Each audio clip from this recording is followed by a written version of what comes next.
It's the most highly anticipated film so far this year. It opened the Cannes Film Festival last night. I'm talking about Baz Luhrmann's The Great Gatsby with Leonardo DiCaprio in the title role. Shortly we'll be reviewing the film itself, but first of all, Abie Philbin Bowman has been listening back to some earlier versions of the book. Mr. Gatsby, I know how this feels. I won't forget her name, you're right, she's a steal. The last time Baz Luhrmann and Leonardo DiCaprio worked to retell a classic, tragic love story, William Shakespeare's Romeo and Juliet, they hurled it dramatically into the present day. The medieval town of Verona became Verona Beach, California.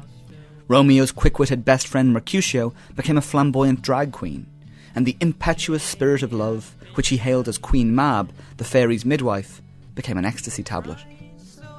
But F. Scott Fitzgerald's novel The Great Gatsby resists any such attempt at modernisation. The characters and plot are anchored firmly in 1922. Gatsby of the title is really J. Gats, a bright, charismatic young man from a poor family, who reinvents himself as a wealthy socialite thanks to two accidents of history. Firstly, when America joins World War I, Gats enlists in the US Army, which gives him temporary access to high society parties. Here he meets and falls in love with the beautiful, privileged Daisy. Secondly, in 1920, America outlaws alcohol. Under Prohibition, a gutsy, ambitious man like Gatsby, with friends in the right places, can make a quick fortune distributing bootlegged alcohol. But tragically, his wealth isn't enough to bridge the gap between old and new money, Daisy's world and Gatsby's. It's a story that resonates with the American experience today.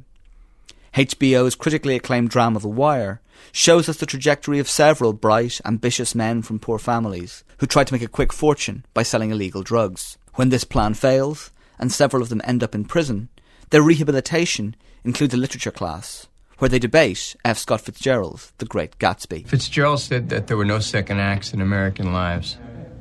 Do you believe that? Man, shit, we locked up. We best not believe that, right?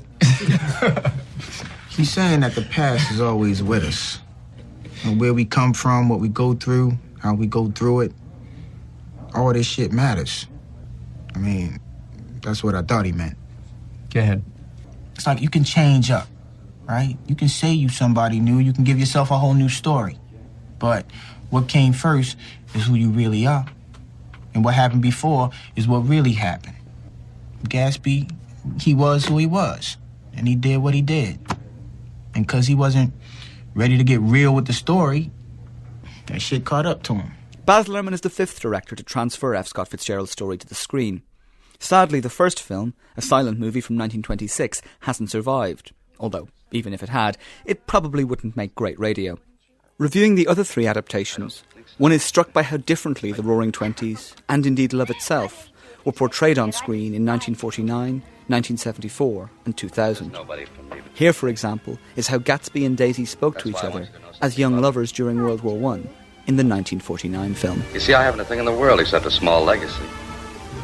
And that's being contested. But I know I can make good. I know you can. Just as I know there's no one else in the world for me either. Well, the family's always after me about marrying right, but I'll die before I'll let them do that to me. I'll simply die. Let's get married now, Jay. This week. Oh, please, darling.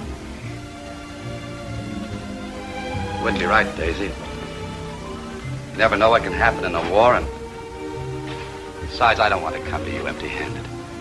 After I get back, I'll take whatever's coming to me from that legacy, and I'll start a business. With you to work for, there isn't a thing in the world that I can't do. Of course, but I want to be your wife now. I want to be your husband, but the right way. I want to make your family proud of me. Yes, but... All right, darling, whatever you say, whatever you want. Compare this 1940s paragon of feminine submissiveness to the TV movie of Gatsby, made in the year 2000. As in 1949, we see a flashback to the young lovers' relationship during World War I. But here, a young, floppy-haired Gatsby is wandering down a road in uniform when a vibrant, independent Daisy pulls over in her motorcar. At the time, an extraordinary luxury. The symbolism is no accident. The man is asking the woman for directions. She is, literally and metaphorically, in the driving seat. You must be on your way to one of those great gaudy dances they throw for the servicemen. Yeah. My name's Jay Gatz. You're going the wrong way. It's back there. I would give you a ride, but I'm late for a dinner engagement. Will you tell me your name? Why? Well, I was hoping you'd come with me to one of those big gaudy dances. Will you? At which point, dear listener, Daisy smiles knowingly, waves flirtatiously, and drives away. The whole scene looks like the climax to an episode of Dawson's Creek. But a few moments later, Daisy drives back into view and tells him her own name, before inquiring, Now, what did you say your name was again? Was it Glaxton? Gatsby? Yeah. Gatsby will do. All right, Mr. Gatsby. Hold on to your hat. For many, the classic adaptation of The Great Gatsby was Jack Clayton's 1974 film starring Robert Redford and Mia Farrow. But before hearing one of their most passionate scenes together, it's worth listening back to how the same revelation was handled in 1949. Here, a minor character explains to Daisy's cousin Nick a pivotal moment in her history. So Jay Gatsby went to war. Daisy was very tragic and gallant about it. They corresponded for about 18 months, and then Tom Buchanan came down to Louisville in a private train with 100 people and a pearl necklace worth $350,000 and married her. Daisy got tight just before the ceremony. First time I'd ever seen her that way.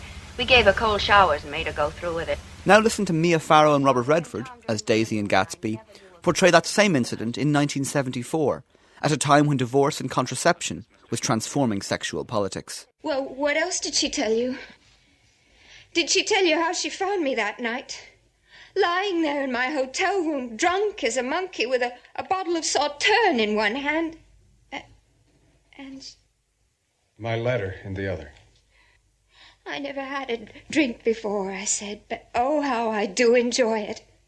And I pulled the $350,000 string of pearls out of the waste paper basket where I dropped them and said, Here, dears, you take these downstairs and give them back to whoever from Chicago they belong to, and tell him all that Daisy's changed her mind.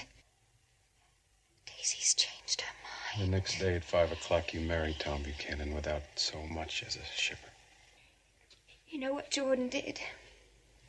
She ran a cold tub and dropped me into it, dress and all. And I couldn't stop crying, but I wouldn't let go of the letter. Your letter. I hung on to it and hung on to it until it came to pieces in the water. Melted away like snow. However Baz Luhrman chooses to interpret The Great Gatsby, his film will surely tell future generations far more about 2013 than 1922. Mr. Gatsby, I know how this feels. I won't forget her name, you're right, she's a steal. But this Saturday's 100, there'd been 100 parties. Daisy Buchanan by Reg and Phil.